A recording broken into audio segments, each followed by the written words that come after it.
हरे कृष्ण। ग्रंथराज श्रीमद् भागवतम की जय। श्रील प्रभुपाद की जय। श्रीमद् भागवतम कथा रूप अध्याय 117। महाराज नृग का उद्धार। 10वां स्कंद। एक समय यदुवंश के राजकुमार जैसे सांब, प्रद्युम्न, भानु, गद एवं अन्य लोग द्वारका के निकट एक वन में विहार करने के लिए गए। बहुत देर तक खेलने के बाद उन्हें जोरों की प्यास लगने लगी। जल की खोज करते हुए वे एक सूखे कुएं के पास पहुंचे और जब उन्होंने उसके अंदर झांक कर देखा तो वहां बैठी एक विशाल छिपकली को देखकर आश्चर्यचकित रह गए। वहां फंसी उस छिपकली पर दया करते हुए उन्होंने उसे वहां से निकालने का प्रयास किया, परंतु भरसक प्रयत्न करने पर भी जब वे सफल नहीं हुए तो वे दौड़े दौड़े घर गए और भगवान श्री कृष्ण को उस अजीबोगरीब प्राणी के बारे में बताया। सुनते ही श्री कृष्ण अपने पुत्रों के साथ वहां पहुंचे और अपने बाएं हाथ को सरलता से बढ़ाकर उस छिपकली को कुएं से बाहर निकाल लिया। भगवान के हाथ के स्पर्श से वह प्राणी अपने छिपकली के शरीर से मुक्त हो गया और सुनहरे रंग का एक अति सुंदर देवता बन गया। यद्यपि श्री कृष्ण सब कुछ जानते हैं, परंतु सामान्य लोगों की जानकारी के लिए उन्होंने उससे पूछा, हे परम भाग्यवान, तुम कौन हो? प्रतीत होता है तुम कोई महान देवता हो।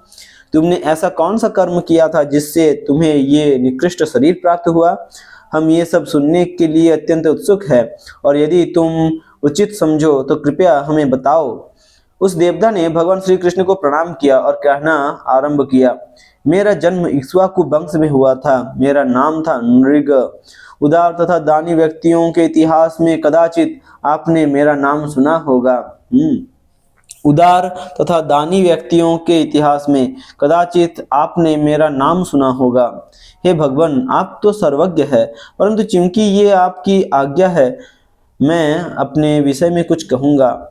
पूर्व काल में मैंने इतनी गौवों का दान किया था जितने पृथ्वी पर बालू के कण है। हरि बोल। पूर्व काल में मैंने इतनी गौवों का दान किया था जितने पृथ्वी पर बालू के कण है। आकाश में सितारे हैं तथा वर्षा में जितनी बूंदें हैं।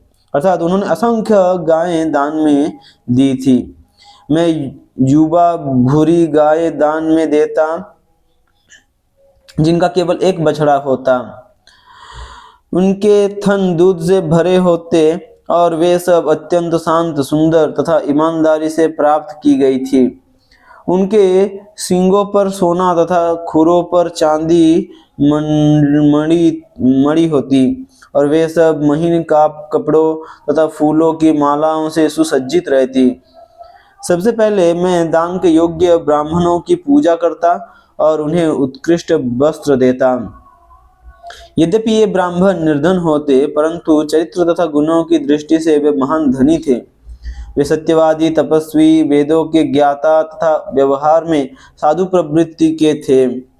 मैंने न केवल उन्हें गाय दी, अपितु साथ ही भूमि, सोना, घर, घोड़े, हाथी तथा घर गृहस्थी के सामान के साथ दासियों सहित विवाह योग्य कन्याएं भी दी। एक समय मैंने एक महान ब्राह्मण को एक गाय दान में दी। कुछ समय बाद वह गाय घूमते घूमते मेरी गायों के झुंड में आ मिली। इस बात से अनजान मैंने एक अन्य ब्राह्मण को उसी गाय का दान कर दिया।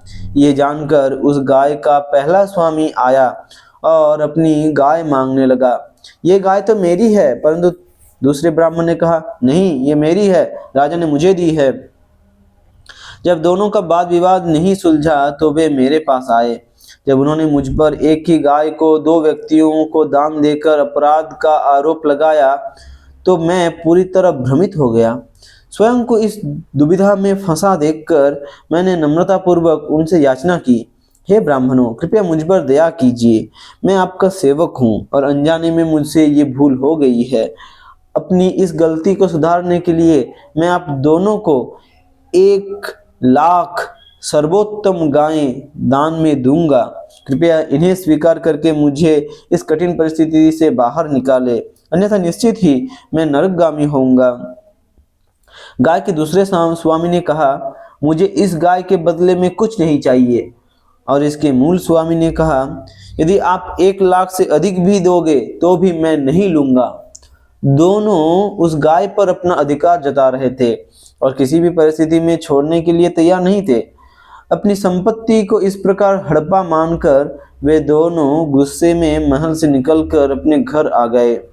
हे देवादिदेव, इसके फलस्वरूप मृत्यु के समय मुझे यमराज के दरबार में ले जाया गया। मुझे देखकर यमराज ने कहा, हे राजन, तुम पहले क्या भोगना चाहोगे, अपने पुण्य कर्मों के सुख अथवा अपने पाप कर्मों के दुख? आपके द्वारा दिए गए अथाह दान की कोई सीमा नहीं है, इसलिए मैं देख सकता हूँ नाना प्रकार के सुख स्वर्ग में आपकी प्रतीक्षा कर रहे हैं। भ्रमित होकर मैंने कहा, हे भगवान, मुझे पहले कष्ट भोगने दीजिए। उस समय जैसे ही यमराज ने कहा, गिर जाओ, मैं छिपकली बन गया और दीर्घकाल से इस कुएं में रह रहा हूँ। मैं छिपकली बना गया और दीर्घकाल से इस कुएं में रह रहा हूँ।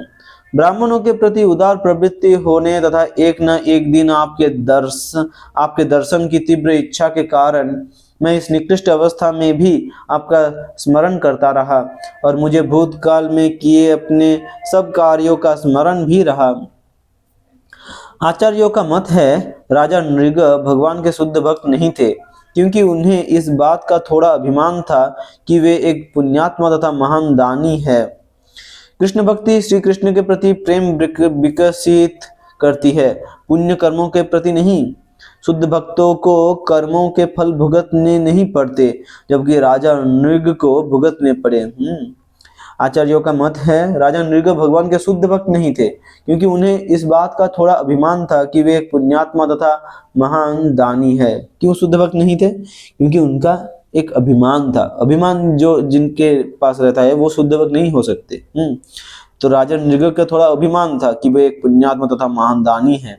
इस अभिमान के लिए वो भगवान के शुद्ध भक्त नहीं हो सकते। कृष्ण भक्ति श्री कृष्ण के प्रति प्रेम विकसित करती है, पुण्य कर्मों के प्रति नहीं। शुद्ध भक्तों को कर्मों के फल भुगतने नहीं पड़ते, जबकि राजा नृग को भुगतने पड़े।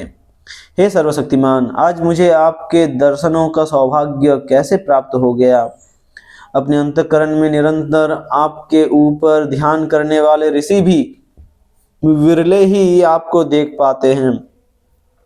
फिर सांसारिक जीवन की लहरों में फंसे मुझ जैसे अंध व्यक्ति के लिए यह कैसे संभव हुआ। आपका दर्शन तो केवल उन्हें प्राप्त होना चाहिए जो समस्त भौतिक बंधनों से मुक्त हो चुके हैं। हे श्री कृष्ण, अब मुझे देवलोक में जाने की अनुमति दे। हे प्रभु, मैं जहाँ कहीं भी रहूं, सदैव आपके चरण कमलों का आश्रय लेता रहूं। भगवान से प्राप्त असीम कृपा को हृदय में संयोए महाराज नृग ने उनकी प्रदक्षिणा की और अपने मुकुट से उनके चरण कमलों का स्पर्श किया। तत्पश्चात भगवान की अनुमति लेकर वे वहां आए, दिव्य विमान पर बैठ गए और उपस्थित प्रत्येक व्यक्ति के देखते देखते देवलोक की ओर प्रस्थान किया। उस समय भगवान कृष्ण समस्त क्षत्रियों तथा विशेषतः यदुवंशियों को शिक्षा देने के लिए कहने लगे, यदि कोई शक्तिशाली व्यक्ति अपनी तपस्या एवं योग्य बल पर ब्राह्मणों की संपत्ति को भोगने का प्रयास करता है तो उसके प्रभाव विनाशकारी रहते हैं। फिर सामान्य लोगों का तो क्या कहना। यदि कोई शक्तिशाली व्यक्ति अपनी तपस्या एवं योग्य बल पर ब्राह्मणों की संपत्ति को भोगने का प्रयास करता है तो उसके प्रभाव विनाशकारी रहते हैं। फिर सामान्य लोगों का तो क्या कहना। विष केवल उस व्यक्ति को मारता है जिसने उसे खाया है और अग्नि को जल द्वारा बुझाया जा सकता है, परंतु ब्राह्मण की संपत्ति चोरी करने वाले की 3 पीढ़ियां नष्ट हो जाती है और इसका कोई उपाय भी नहीं है। हरि बोल। क्षत्रियों का ऐश्वर्य उन्हें आसानी से अंधा बना देता है और वे अपने भावी पतन को नहीं देख पाते। मूर्खतावश ब्राह्मण की संपत्ति भोगने की इच्छा में वे स्वयं अपने हाथों से नरक के मार्ग का निर्माण करते हैं। ब्राह्मण की संपत्ति चुराने वाला व्यक्ति 60,000 वर्षों तक मल में कीड़ा बनकर रहता है। बाप रे। ब्राह्मण की संपत्ति चुराने वाला व्यक्ति 60,000 वर्षों तक मल में कीड़ा बनकर रहता है। ब्राह्मण की संपत्ति की इच्छा रखने वाले व्यक्ति की आयु क्षीण हो जाती है और पराजित हो वह पुनः सांप के रूप में जन्म लेता है। हे पुत्रों, तुम कभी किसी ब्राह्मण से कठोर व्यवहार मत करना, चाहे वे तुम्हारी निंदा करे अथवा तुम्हारे ऊपर आक्रमण करे। मुस्कुराते हुए बस उनका सम्मान करना। जिस प्रकार मैं सदैव ब्राह्मणों का सम्मान करता हूँ, उसी प्रकार तुम सब भी करो, क्योंकि मैं ब्राह्मणों का अपमान करने वाले प्रत्येक व्यक्ति को दंड दूंगा। इस संदर्भ में महाराज नृग की कथा सदैव याद रखना। इस प्रकार उन सबको निर्देश देकर भगवान श्री कृष्ण द्वारका लौट आए। हरे कृष्ण, हरि बोल।